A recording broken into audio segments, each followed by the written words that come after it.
Bodies, Bodies, Bodies is a live action Among Us where half of the film was shot in the dark, but is it worth a watch? Let's review this Gen Z whodunit, Bodies, Bodies, Bodies.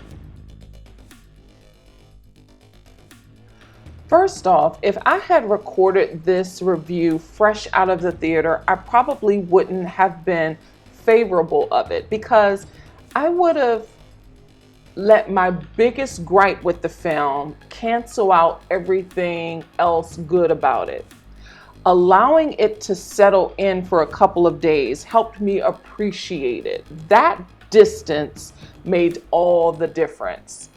Bodies is a fresh spin of mystery storytelling mastered by Edgar Allan Poe. But what's it about? Well, if you've ever played Among Us or listened in on the live stream discourse among the players and chat community, you'll immediately recognize what they were going for in this film. An innocent murder mystery game turns deadly when a group of uber privileged, superficial friends expose each other's dark secrets and fakery. They're all toxic and capable of killing each other. And all of them are bad people. You don't root for anyone in this film. This group of friends are all sheltering in this Hamptons mansion away from the imminent destruction of the hurricane. And consequently, it's more disastrous inside the house than it is outside. And this contained whodunit is meant to feel claustrophobic and uncomfortable. Basic story, to the point, cut and dry. And the performances are great. Everyone delivers. They all served their character traits well.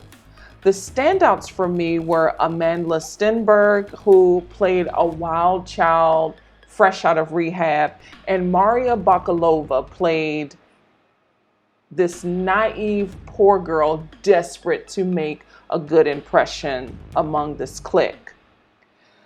The dialogue plays out like a microaggressive group chat and then spirals into the most vitriolic chat beef.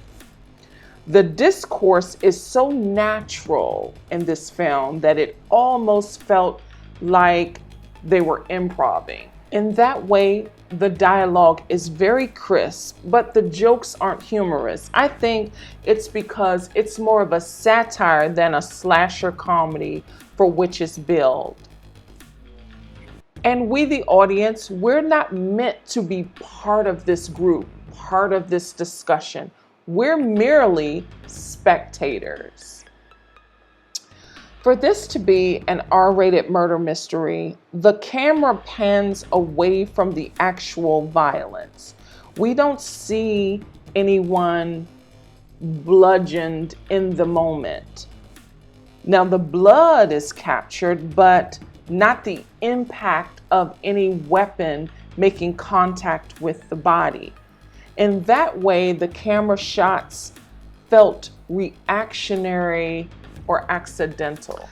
That's not to say that director Helena Rain didn't do a good job. She captured darkness beautifully. Since the hurricane shut off the power in the house, much of this story unfolds in the darkness. Her use of glow sticks, illuminated cell phones, and distant floodlights was rather creative. My instant reaction after seeing this movie was the interior shots were repetitive. We see the same rooms in the house over and over again, but then it hit me.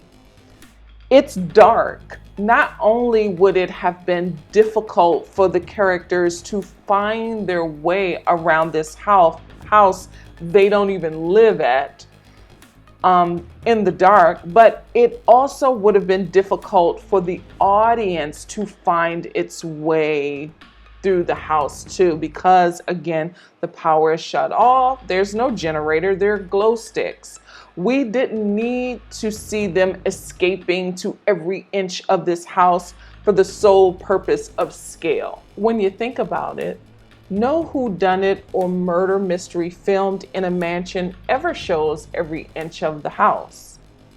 Have you seen Bodies, Bodies, Bodies? And if so, what do you think? Do you love it, or is it taking some time to resonate with you, or was it just not for you? Overall, Bodies is worth a watch, but it's not for everybody, and it's not a film that you have to run to the theater to see. Could you wait for this to come on streaming? Sure. I think it would still be enjoyable in the comfort of your own home. Thank you so much. If you stuck around this long, I certainly appreciate you. Please consider liking, commenting, sharing, and subscribing. And until next time, peace.